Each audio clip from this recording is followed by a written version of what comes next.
Every culture has certain behaviors by which we communicate without actually speaking. If someone enters today wearing scrubs, you're going to figure pretty much assume they're in some kind of healthcare profession, right? The same is true as in India. The company that must not be named anymore after they mistreated me so horribly, used to send me to India on trips, and one of the things in their culture you must do is you must take off your shoes before you go into someone's house. And of course, there's some practical reasons that this developed as a thing you do. India can be very dirty. There are a lot of places that did not have pavement. But there's also, as this picture shows, this is a time when Helen and I went to India, and we were able to take Rebecca with us. And so we're sitting in a restaurant, as you see, looking through the wall because they didn't have any windows. And this is not like some rundown place. This is in Goa. So we went to India, 20 or so times. And for many years, every time we went, they said, you got to go to Goa. So apparently that's a saying. You got to go to Goa because it's our resort. It's, it's like going to Key West, or, it's a resort community. In fact, when we zoom in on this picture on the right, we're going to zoom in. I shouldn't have zoomed in yet, but that's okay. So we're looking out the window. It's at this resort community out the wall, and there is a cow, littering, right? Literally littering in the street. So if you go forward, you're going to see what we saw. As soon as I had taken these pictures, I turned on my camera to make a video of it. And you see that it's just the street where everybody walks, and then you have the ubiquitous scooters that are going to come, and you'll see the cars, and walkers continue to come by while we're sitting there, and they carefully dodge the litter. The cow pooped right there in the middle of the road, right beside the sidewalk. So as you can imagine, there are a lot of cows wandering around in India, and so it doesn't take much imagination to realize there's a lot of cow poop in a lot of places. So all of that to say, there was a good reason for taking off your shoes. And but the city we worked in, Pune, is an industrial place. It's kind of the leading technology place. All the companies that were shut down by CrowdStrike over the weekend have offices in India, so I'm sure there's a lot of people anxious today. It's the first day I'm really glad that I no longer work for they who must not be named, because that's a bad. Well, they all have offices there. Microsoft, Google, Amazon, they all have offices in Pune. It's a very industrial place. It's very technologically savvy. There's not many farms, there are not many cows, and yet when you go to someone's house in Pune, as you walk up to the front door, there are all their little, all their shoes just stacked around the door. You do not wear shoes in somebody's house. It had a reason, but it's become a social thing. I tell you all of that just to set the stage for the fact of what's going on here in this situation. At the time of this event in Israel, you would ensure that your guests' feet were washed when they came to your house, especially if you were wealthy. If you were an important person, you'd have your servants there with some kind of basin. They'd come in, they'd stand in it, the servant would wash your feet for you, and they would welcome you. If they're a special guest, they would get a special welcome. This past week, Charlie and Mary Jo came over for dinner at our house with some other people, and I saw them walking up the sidewalk. I went to the front door, and I opened the door to welcome them in. That's what you do for a special guest. And if you were a really important person, you might also have a servant there to rub some lotion on their tired and weather-worn feet, because they wore sandals. It was a very dirty place, and you didn't take a lot of showers. So it's just practical thing that became a status symbol. It became a symbol. But that's not what happened this night. That's not what happened this night. Simon ignores all of the appropriate things that you're supposed to do when a guest comes into your house, especially for a well-known rabbi. So, when Charlie came in, I opened the door and welcomed him. But imagine if instead Charlie were up on charges of, I don't know, running a red light. Do you ever run red light? Yeah, no, see? Guilty. And let's pretend instead of Rebecca being the attorney, I'm the attorney, I'm a judge, and I'm sitting up there with my robe on, and I see Charlie walk in, I'm scratching my chin, thinking, that's what criminals look like, right? Look at that beady forehead. You can just see it in his face. Right, there's a difference between being a guest at someone's house when I welcome them in. You would not expect me as a judge to come down from my high and lofty seat to go to the back door when Charlie's entering the courtroom and say, hey, come on in, welcome, welcome. No, I would sit there and judge him, and that is exactly what's happening here. Simon ignores all of the social conventions. And it only means one thing. Simon has set himself up as the judge, and we will see in this playing out of these events that neither Jesus nor the prostitute measure up. Now, it's really important to understand this text that you notice that Simon is a Pharisee. 4 times in the first paragraph, Luke points out to you that he's a Pharisee. In fact, you don't even get his name until after the 4th time when he says, now he's a Pharisee, right? He's yelling this at you. You're supposed to catch on here because the Pharisees are the group in power. They're what today are called the elite. They're religious leaders. They're wealthy. They are known for lording their position and power over other people. They loved the commandments, however many it was. Was it 613, however many they found in the Old Testament, and they bragged about how they kept them. They have lots of they had special clothing, they have religious rituals, they have all of these things so that you, the common folk, will know how holy they are, that you will know how special they are to God. You will know that they are accepted. And that's why Jesus tells us, the Gospels tells us, that they love to get the special seat at dinner parties, right? So if we had a dinner party this afternoon, not that we would do something like that, but if we had a party this afternoon, we would have a special table up here, and the Pharisee with their special uniform would come in, and they would sit up here at the table, and we would all be, ooh, one of the Pharisees came to our dinner. It'd be like, I don't know, it'd be like J.D. Vance coming in, right? Not everybody here would be happy about that, but some of you would be like, whoa! J.D. is here, right? So it's just like that. And you need to know that Jesus rarely criticizes people.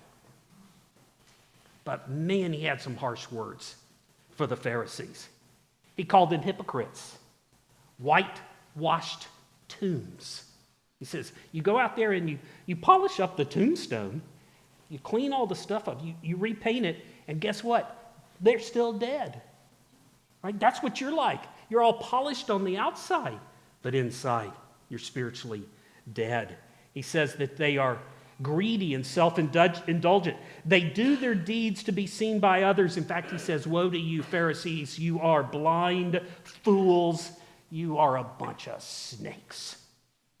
Now, as you can imagine, the Pharisees wanted to have very little to do with Jesus, right? These are not good friends, right? I know somebody here might not like J.D. Vance, but I'm sure Kamala Harris is not going to have him over for dinner, right? These are not going to be best buds, ever, right? Ever. Well, that's how it was with the Pharisees. They had nothing to do with Jesus. And so when Luke here says 4 different times, this is a Pharisee, you're supposed to say, what? How can this be happening? How can a Pharisee be interested in what Jesus is saying? So you're supposed to see from that, this guy's a spiritual seeker. Here's a person who, some reason, is interested. He has a more open mind than the typical person. He's curious. He is an inquirer. He invites Jesus into his home. And if you look at the next picture there, I want to tell you that they are eating dinner reclining. And this is obviously an artist's representation because I didn't have a camera when they were doing that, but I know it does feel like I'm that old. I did get my hair cut like you said to do. So I want you to see this because if you picture them sitting at a table like we sit at a table and this woman comes in and she has to knock everybody out of the way and then she's crawling around under the table and there's 26 leg trunks down there and she's pushing them out of the way to be able to wash his feet. It doesn't make any sense, but this is what it looked like. They kind of laid across a couch. They propped themselves up on their left arm. It was a family-style dinner. They'd reach with their right hand and get food. It was kind of just all shared. But you can see, imagine, I don't know, let's say Jesus is the guy in green there. You could see how she could kind of sneak into the room and come up behind him and just kneel at his feet and begin to worship him. So keep that picture in mind because that's what she's doing, weeping, wiping his feet with her hair. She is crying out. Now, the text tells us she is a woman of the city, a sinner. That's called a euphemism. In grammar, a euphemism is a nice way of saying what she was, but you don't want to actually say the word. Well, she's a prostitute. She's a prostitute. And so Simon is there. Remember, he's the judge. Simon is there. Hey, Greg's here. Hey, Greg. Couldn't stay away from my sermon, huh? I don't blame you, man. I'm going to nail you later. Fallen condition focus, man. I want to see you repenting. So, Simon is the judge in this situation, right? And so Simon begins to think in his head, wait a second. This guy says he's a prophet. There are people even who say he may be the Messiah. He may even be divine. And how can he be the prophet if he doesn't recognize that this woman's a prostitute? Right? If he were really who he claims to be, he would have nothing to do with her. So you see, he's judged them both.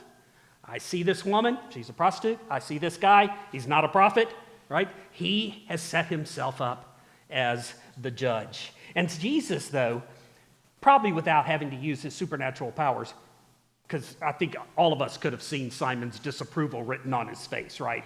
Even we could have seen that. So Jesus perceives Simon's disapproval, and he says, Simon, I got a story to tell you. Now, if Jesus ever says that to you, let me just give you some advice. Run the other way, because his stories always make us look bad, right? But he says, and Simon, I got a story to tell you. What does Simon say? Ooh, I like stories. Say on, Lord. Say on, teacher. Tell me about it. And Jesus says this. There are two debtors. Both owe a guy some money. One owes $500. That's roughly a year's wage, just to kind of get an idea. The other owes $50, so that's roughly a month's wage. And then he says neither could pay. Now, the whole point of this whole story is captured in that sentence. Neither could pay. In Luke 7:42, when they could not pay. They could not pay. The lender forgives both. And then Jesus says to Simon, so, Simon, which one will love the money lender more? And Simon thinks about it. I don't know if he's yet figured out this is a trap game. But he says, well, I guess the one who has the bigger debt forgiven. And then Jesus says to Simon this, Simon, you and this woman are the two debtors. And this woman shows me love. This woman is worshiping. This woman has come and embraced me and loved me fantastically. And guess what, Simon? You have not. You have not. But you are both debtors who cannot pay. So two people. Both of them see Jesus, but their responses are very different. The woman is blown away by Jesus, overcome with joy and love, and Simon remains detached and disinterested and leaves condemned. So they're two different spiritual conditions. We're going to play doctor today. Each of you get out your little chart, and you're going to look at the symptoms of these two patients and see if you can determine the cause. But fortunately, Jesus is going to help us because he can see the symptoms and he will see the causes. So that's the first point to look at, is that Jesus notices the symptoms of the actual spiritual condition. Jesus sees the symptoms. Now, they're the symptoms. They're not the problem. They're the symptoms, but we have to see those first. So I want you to imagine what it was like to be Simon and how he would react to what Jesus says. Simon, why didn't you kiss me? Why didn't you welcome me properly? You know, you can imagine Charlie comes to my house, the front door's locked. Oh, and he's out there knocking. Go and unlock it, and walk back in, go do something else, go out in the garden and work in the garden. You know, he'd say, what's going on? That's what Jesus says to Simon. Why didn't you give me one of those famous Greg McDaniel hugs? You know, I came here for 4 years. I successfully hid every week and never got a hug. And then, man, he wore me down. Now I hate it, but I do it anyway. So Jesus is like Greg McDaniel. Hey, why didn't you give me a big hug, Simon? Why didn't you wash my feet? Why didn't you anoint me with oil? Why didn't you weep over me? Why didn't you fall on your knees in appreciation? And you know how Simon feels. He's not some run-of-the-mill loser. He's way up the corporate ladder in the church. If we don't have lots of offices, but if we were Anglican church or maybe a Catholic church and we had all those offices, he'd be a cardinal. He's like way up there. And he's sitting there thinking, what is wrong with you, dude? I'll let you in my house. No other Pharisees doing that. When Luke tells about it, he's going to say the word Pharisee 4 times in a row, so you will say, this is crazy to let a Pharisee in your house. They didn't get along, but he invites him in. Right? This is Kamala Harris inviting J.D. Vance over for dinner because she thinks, I got to get some of the ideas that guy has. Right? What would you do? You'd say, what? That is not possible. Right? This is crazy talk. That's what it's like for a Pharisee to invite Jesus in. And Simon's like, what do you expect of me? I brought you into my house. I gave you a platform to speak. I'm open to what you have to say. Are you really expecting me, a Pharisee, a cardinal in the Anglican church, to get down on my knees and kiss your feet, to wash your feet, to welcome you like Greg does? And Jesus says, yeah, that's kind of what I had in mind. And Simon is shocked. And that's one symptom right there of their different spiritual conditions. Simon only comes to Jesus in kind of an intellectual way. He comes, sure, a certain sense open-minded, but he doesn't commit himself to Jesus. He does not let Jesus enter into his center. He wants to have a discussion. Sure, I want Jesus to answer a few questions. But the woman has moved way beyond that. She lets Jesus right into the depths of who she is. Of course, she intellectually grasps the message, but what's important is what's more. There are the tears there. There's the will. She falls on her knees to worship. Her whole person is committed to Jesus. You see, Simon only wants to approach Jesus with his intellect. He's not going to let Jesus into his heart. And many people imagine that what a Christian is someone who's interested in Jesus, studies the teaching of Christ, maybe is willing to follow Christ. But see, what's so interesting about this is both of those people are in that condition. Right? They're both in there. Simon's opened his house. He's gone way out on a limb. He's risked all kinds of social disapproval by inviting Jesus into his home. Both of them are interested in hearing what Jesus says. Both of them are in church. Because we come to church to meet Jesus, both of them are in church. They're there with Jesus, in a sense. And they both want to hear what Jesus says, but Simon's here intellectually. The woman is here with her whole heart. And that's there kind of starts to lead us to another symptom of their different spiritual conditions, who stays in control of the interaction. I want you to notice that Simon wants to stay in control when he's talking to Jesus. But the woman says, I just give it all to you. Simon approaches Jesus like it's an interview. That's exactly what he's doing here. He says, Jesus, I've reviewed your resume, and it appears that you have a couple of of miracles. I've seen about those, so I've got those, and those seem to be true. I've got those on your resume. And also, I listened to you preach out in the marketplace the other day. That wasn't too bad.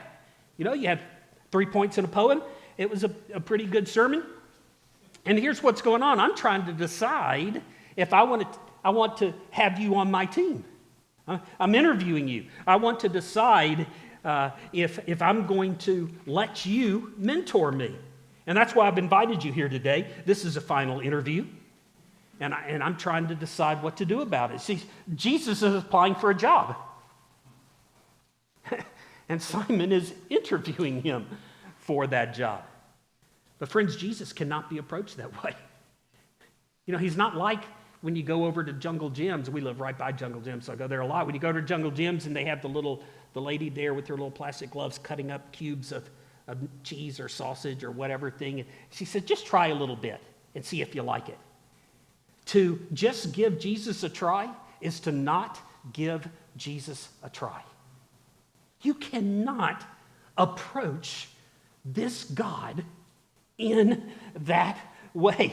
You cannot, listen, you cannot interview Jesus for the role of Lord and Savior of the whole universe. Right? You can't do that.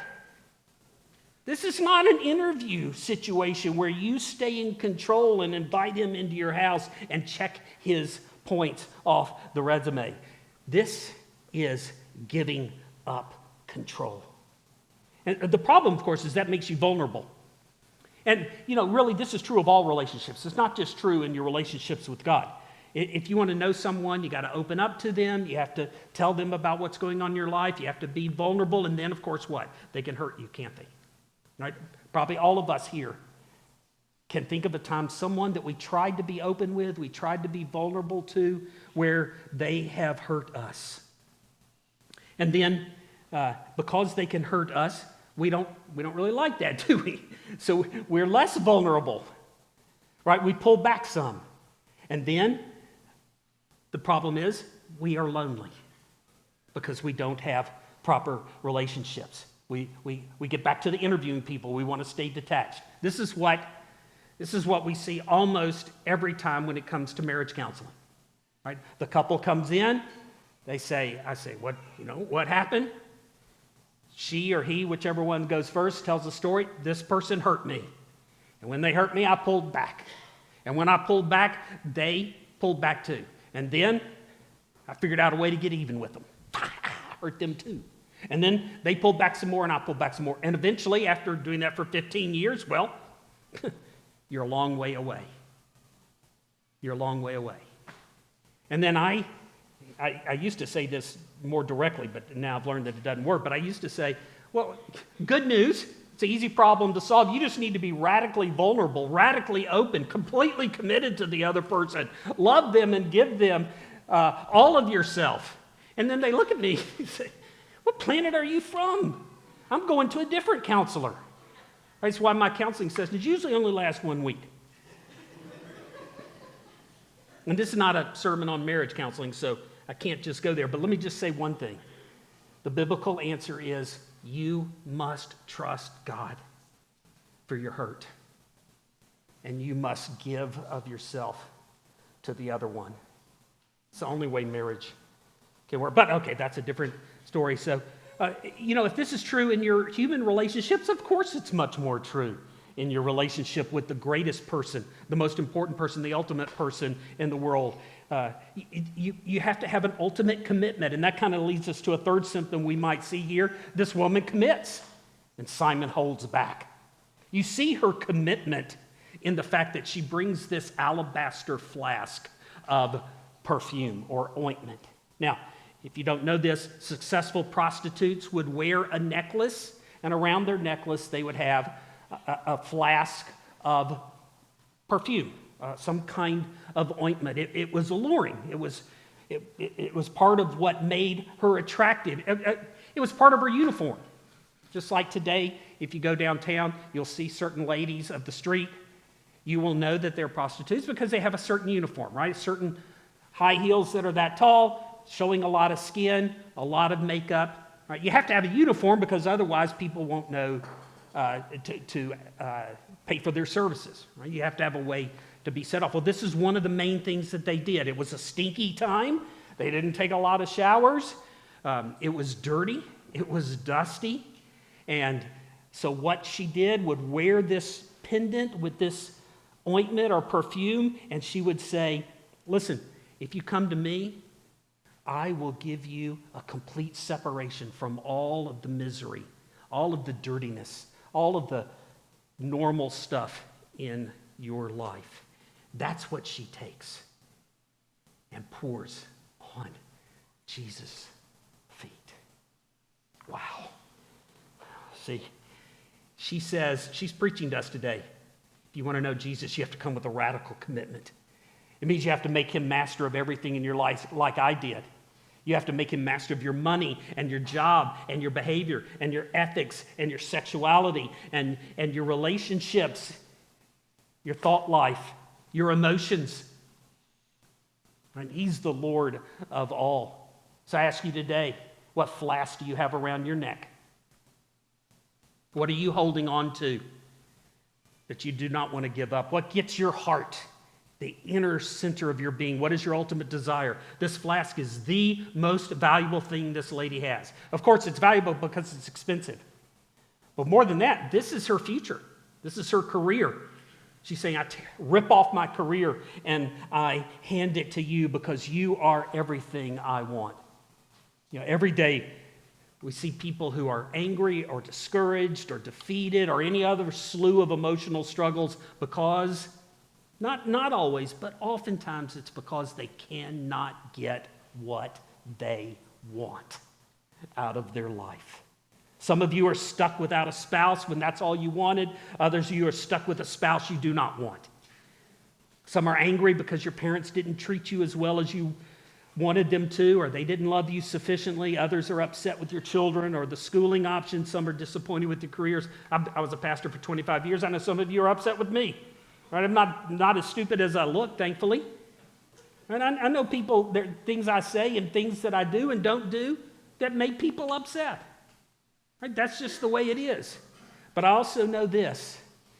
Having known Christians and been in the church for 25 years, there's almost not one Christian who has the courage to say, my God is sovereign. If you're making me angry, it's his fault. And I'm blaming him, going to him with this problem. That's not what we do. Most of us don't have the courage to blame God for what's going on.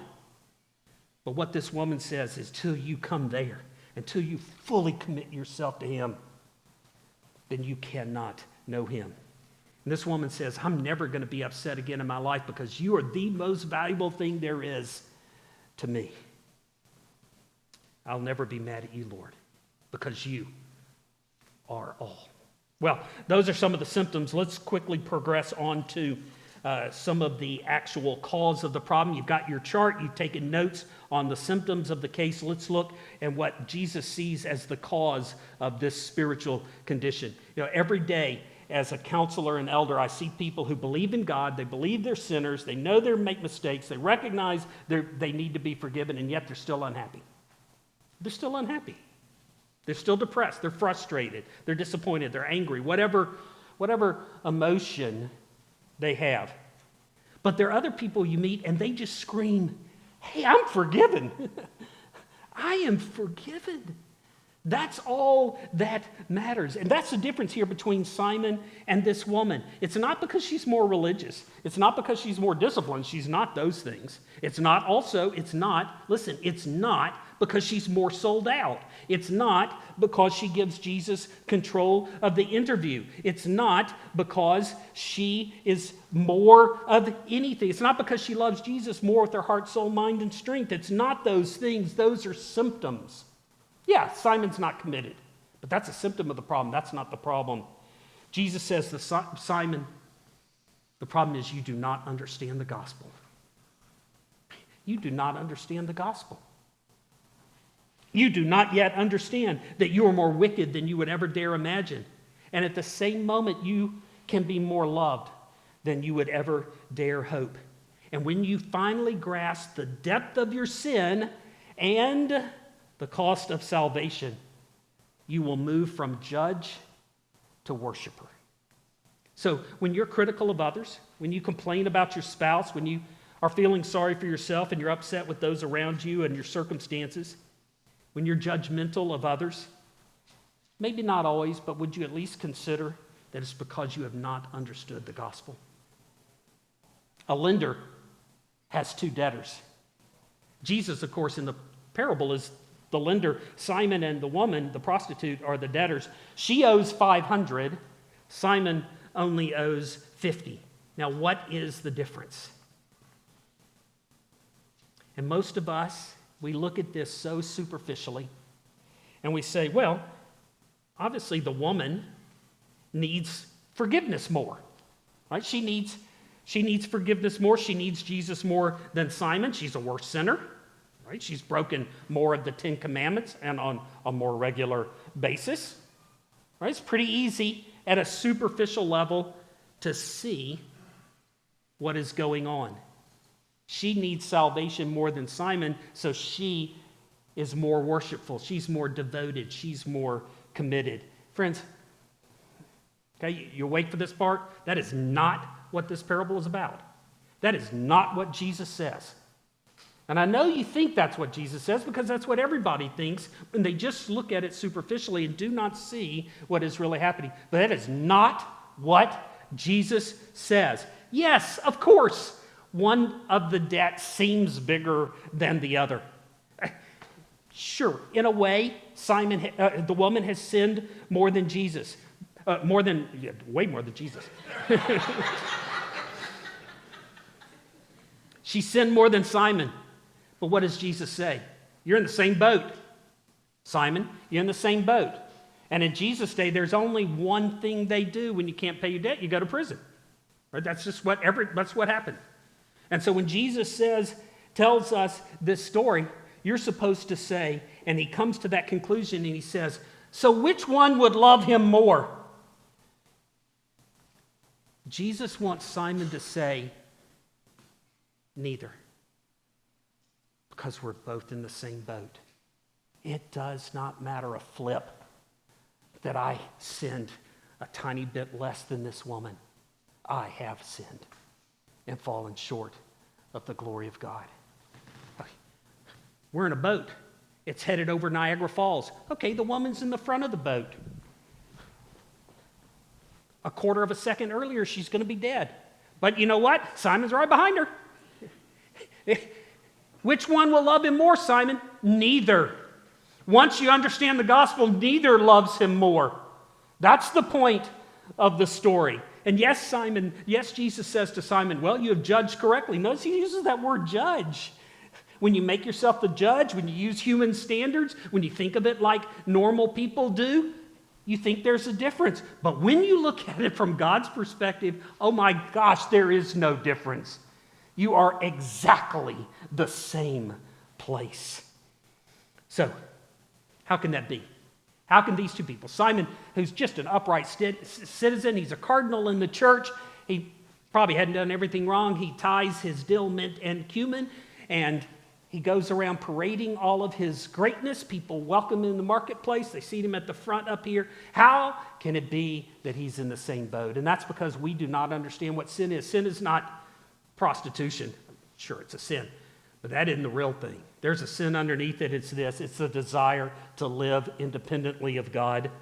Sin is the desire to be your own master, the desire to not have to depend on him. And Simon and this prostitute show the two different ways of doing it. One is through rebellion against religion, and the other is through religion trying to get you to God. Now, most of us understand pretty naturally that this woman who's rebellious against God, that she's obviously trying to live a, rebellious life, right? She is a prostitute. She rejects God. She rejects faith. She rejects whatever God says to do. She's surely tried to live an independent life. But Simon the Pharisee is also living as best he can a life independent from God, because he believes his morality makes him acceptable. His way of avoiding Jesus as Savior is to do everything on his own. Some of you have your life plan laid out, and then when things start to go poorly, you just get all angry. You get discouraged. Why is it? Is it not because you're forced to, but God, I laid out all my plans, and then God doesn't, it's like he didn't seem to listen, right? You have your daytimer. You just don't have daytimers anymore. You used to have daytimer. What do you have now? You have whatever. You put your notes in, your thing, you laid it all out. Here, God, I got this great plan. Here's what I'm going to do. By 25, I'm going to be married. At 30, I'm going to have 4 kids. At 40, I'm going to be a millionaire. I got it all laid out. And then God says, well, I got a different plan. And what do we're angry. We're disappointed. We're frustrated with him. It's because we don't want to have to depend upon God and his ways. You want things to work according to your blueprint. You like it when you're in control, when everything goes your way. But when it does not, is that not when our emotions rage against us? Now, that I didn't even think about. What about when you fail? Oh my goodness. You beat yourself up is what we call it nowadays. You won't forgive yourself. It sounds so noble to say, I just can't forgive myself. Well, there's only one answer to that. You're not in charge of forgiveness, dude. Who cares whether you forgive yourself? You can't forgive me either. You cannot forgive anyone. You're not in charge of forgiveness. That's what Jesus is saying to Simon. I'm in charge of forgiveness. You must make your appeal to me. But we don't want to live dependent on others' charity. We say, I should have been good enough not to have made that mistake. I should have been disciplined enough not to have that problem. I should have known better so that I wouldn't have gotten myself into that situation. I just can't forgive myself. Right? But that's what Simon says. I'm doing everything right.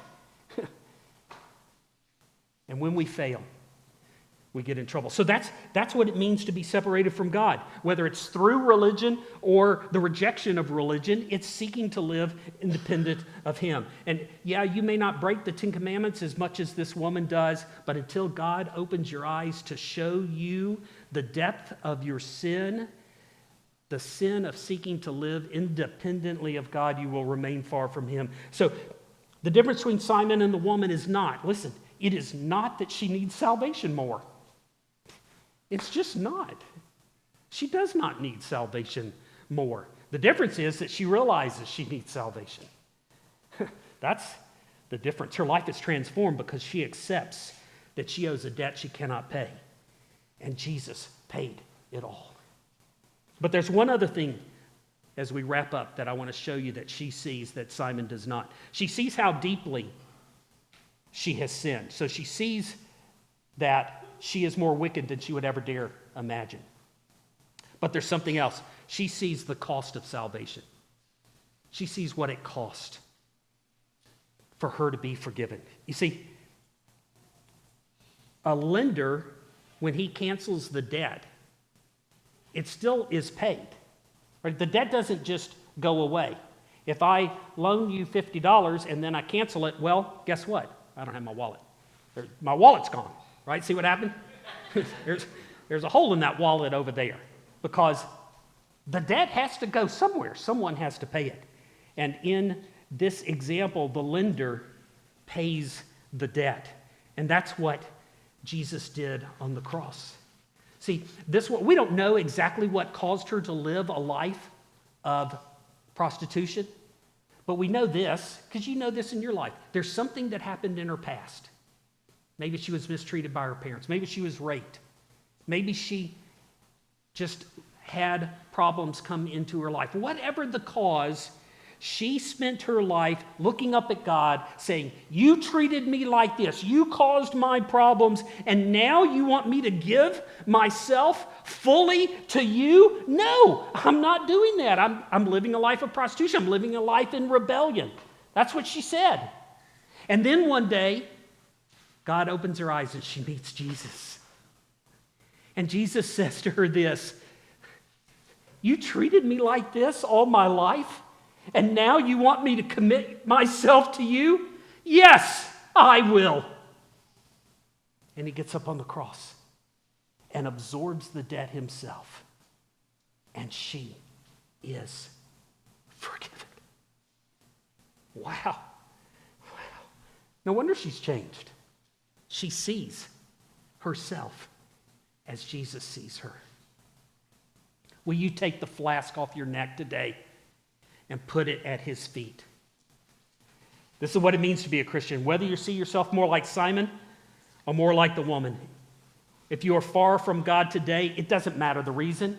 And it doesn't matter whether it's 50 denarii or 50 shekels of farness or 500 shekels of farness. Maybe it's because you're like this woman and you've just flat out rejected religion. You may be living a life of rebellion. Maybe you're living with a person you're not married to. Maybe you're, I don't know, what are you doing? Whatever you're doing, you're leading a life of rebellion. Or maybe you're like Simon. You're here in church, you dress up nicely, but you're using religion to avoid having to come and bow down to Jesus. Whatever the cause, when you're critical, you find fault in others, when you're angry at the way things are going, whatever symptom you have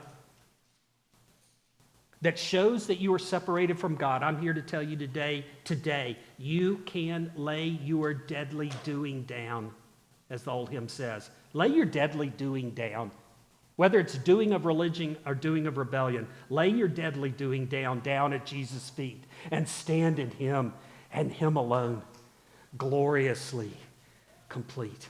Every one of you here today will leave like Simon or the prostitute. Will you admit, like Simon would refuse to admit, will you admit that you are more sinful than you would ever dare imagine? But at the same time, like this woman did, you are more loved than you could ever dare hope. This is why we take the Lord's Supper every week. Because the Lord's Supper